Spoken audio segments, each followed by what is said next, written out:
Focus, we have to submit this Olympus file to senior counsel soon. This case is a mess. How did they hide $1.7 billion in losses for over 20 years? It is scale of the fraud, Tinsin. They used a huge web of offshore entities to trick everyone. If we do not map out violation under Companies Act properly, our presentation will fail. And the board of directors did nothing. They just act like rubber stamps. When their new CEO finds the truth and tries to stop it, they fire him immediately. The pressure is on us now. Let's trace this back to exactly how the scandal blew up in 2011. It all started when an outsider uncovered the truth.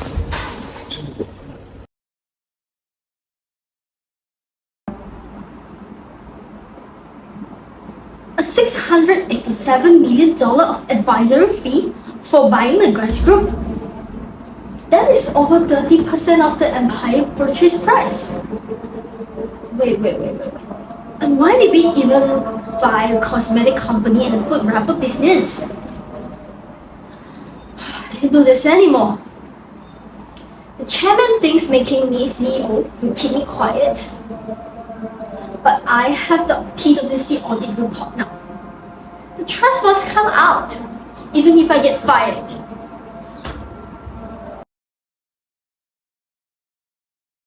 Now, before we discuss the importance of Olympus, we need to manage to understand how Olympus managed to hide the losses for such a long periods. Firstly, in 1990s, Olympus suffered huge investment losses after Japanese asset bubble collapse. Instead of reporting of losses honestly, senior management adopted a scheme which known as tabushi, which means to blow away losses by transferring them to other entities. The company moved bad assets into offshore fund and shell companies, which these entities were controlled indirectly by people connected to Olympus, which is here the transaction difficult to trace. Years later, Olympus bought several small companies at highly inflated price and paid unusual large advisory fees. These acquisitions were then used to absorb and conceal the hidden loss. For example, Olympus paid approximately $687 million in advisory fees for the acquisition of Cypress Group. Such a fee was extraordinarily high and compared to a normal market practice, which here the suspicious transactions were not designed to create business value but to cover losses that had been hidden for years. So we can see that from this scheme succeeded because there was a weak oversight from the board, ineffective internal control, and a corporate culture that discouraged questioning to senior management. As a result, investors, regulators, and the shareholder were misled by the company true financial condition for more than a decade.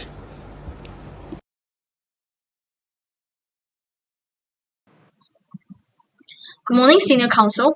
We have finalized our investigation into Case File 3, the Olympus scandal. Olympus was founded in 1919 and became a top Japanese medical device company. However, risky investment in 1990s and a strong Japanese yen caused massive losses. Management hid these losses for over 10 years by fabricating transactions and inflating acquisition prices. The fraud unraveled in 2011 when the new CEO, Michael Woodford, found the irregularities and blew the whistle. The board fired him, but he went public with the data. Now I will pass the floor to Zulman to explain the financial reporting issue. Thank you, Hushen, as the senior counsel. For the first issue is whether Olympus committed fraudulent financial reporting. Corporate disclosure is vital for shareholder under Corporate Governance Blueprint 2011. Section 219 of Companies Act requires director to fully disclose conflicts of interest, and also under Chapter 19 of Bursa Malaysia listing requirement demands immediate and accurate disclosure of material facts.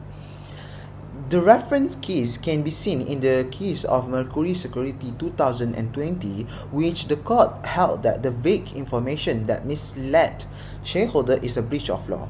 Similarly, in Bursa Malaysia Security Serba Dynamic 2022 case, which the court also rules that failing to disclose material financial issue distorts a company true position. So, for the case of Olympics, which they already hit $1.7 billion through off-balance sheets deals and effect entries, which can be seen that here violates Section 219 and also the Chapter 9 of Bursa listing requirements. The failure shows that a true and fair view of their finance, which can be seen now that Olympus commit fraudulent financial reporting. Next, for the second issue is, did the directors breach their fiduciary duties? According to Section 2013, Clause 1 of Company Act 2016, stated that director must act honestly and in good faith. And in FGV Holding case, the court used an objective test.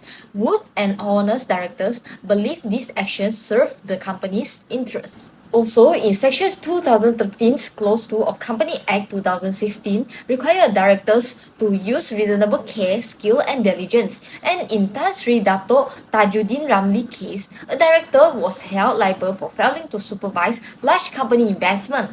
However, Olympus Executive fails the honesty test because they hide losses for 20 years using book manipulations, and no honest director would ever do this. Meanwhile, the board act as passive rubber stamps. They fire the whistleblowers and ignore the suspicious transactions, which are breach the sections 2013 Clause 2, and therefore they are clearly that they breach their fiduciary duties. Senior Counsel Issue 3 covers whether the auditors are liable for failing to catch the fraud.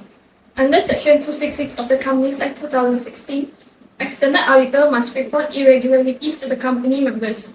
Section 320 Clause 2 of the Capital Market and Services Act 2007 protects auditor only if they report issues in good faith. The Serba Dynamic case showed that auditor must flag suspicious deals. In our case, the external auditor, KPMG SA, raised concerns about high advisory fees. However, Olympus' internal board of auditors did a fact review and cleared the directors.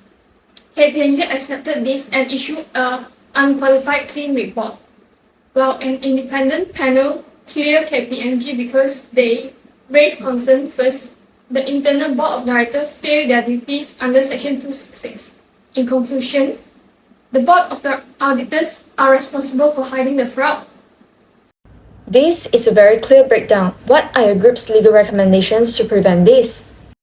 We have 3 recommendations based on the presentation. For issue 1, we must start criminal investigation against dishonest directors.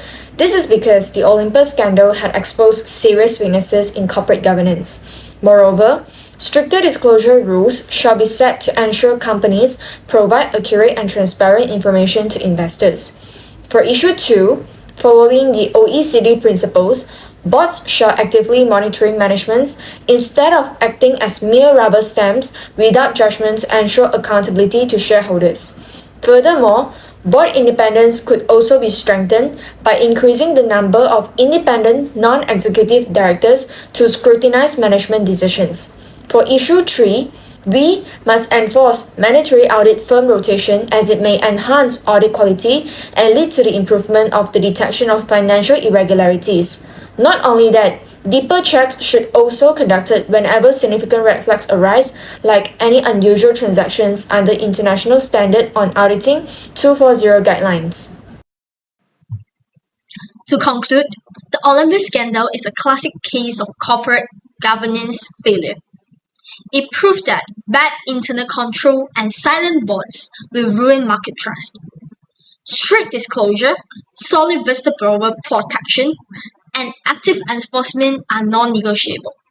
That ends our presentation on Case File 3. Thank you.